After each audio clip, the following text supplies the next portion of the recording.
it's so funny because we've spoken, but this is like our first time officially speaking in the context of a talk show.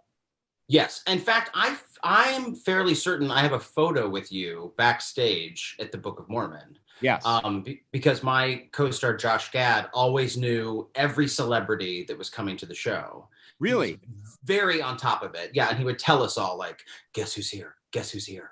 And and then, sometimes folks would make their way backstage after the show, which you did, and you were very gracious about the show and very kind. Well, and let us take the show was obviously one of the all-time funniest Broadway experiences I've ever had. Just relentlessly funny, and you guys were all so fantastic. And I did make my way backstage. I actually made my way, if you remember, on stage several times during the show. I like to make my presence known. So I'm known for when I go to a show, I'm not happy just being spotted in the crowd. I like to make my way up and do this in front of the crowd during a scene. And I apologize.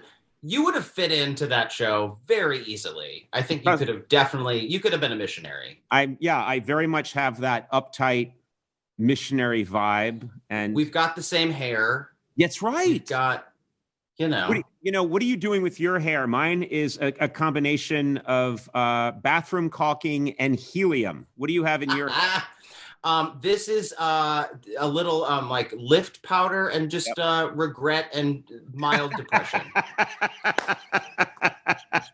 Regret is so amazing. People don't understand what it can do for hair volume. It gives it a real lift, It's funny that you say that your co-star in that, Josh Gad, had sort of a radar for knowing who's in the audience. I mean, I'm just curious, me aside, what were some of your more exciting celebrity spottings while you were doing Book of Mormon? Well, I mean, obviously, Oprah was a big one. Sure. That was a real big one. We all were very excited to have her there. But the weirdest one for me was when Hillary Clinton came with Chelsea Clinton and Nana Rodham. And that we could see into the audience pretty far. So we saw them sitting there. And the fact that that show was so filthy in so many different ways that and I didn't have to do a lot of that, but the fact that we were singing about like frogs and clitorises in front of Nana Rodham just didn't feel right.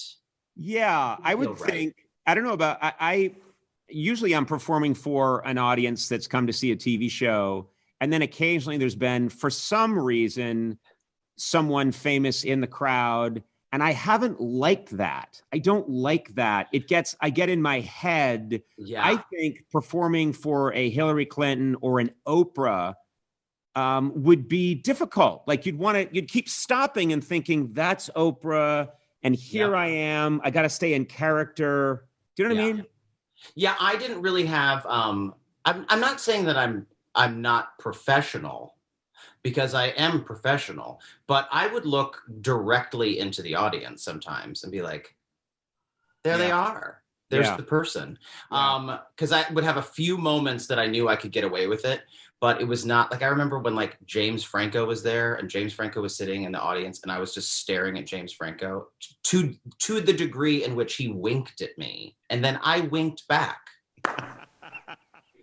I was there the night James Franco was there, and I was staring at James Franco.